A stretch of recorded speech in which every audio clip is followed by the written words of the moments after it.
A no-fly zone over Ukraine has been one of President Volodymyr Zelensky's made requests to the West since Russia began its military operation on February 24th. The appeal has infuriated Russian leader Vladimir Putin, saying it would be an attempt at military conflict.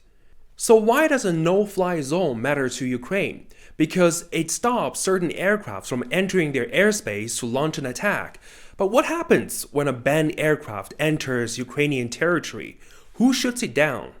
NATO chief Jens Stoltenberg has turned down the request, saying the 30-nation bloc is not part of the conflict and that engaging will lead to a full-fledged war. President Zelenskyy has criticized the decision, calling it a green light for Russia to continue its bombings. Moscow interprets Zelenskyy's response as an attempt to provoke conflict between Russia and NATO. Top diplomat Sergei Lavrov says Zelenskyy is obstructing process by getting NATO involved, rather than facilitating negotiations. No-fly zones have been enforced by the United States and NATO in the past over Libya, Bosnia, and Iraq.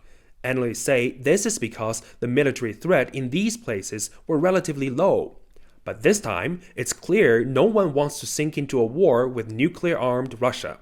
Ukraine's desire to join NATO has fanned the flames of this crisis, as it has long sought to strengthen its bond with the West, but now it appears to be failing in gathering de facto support.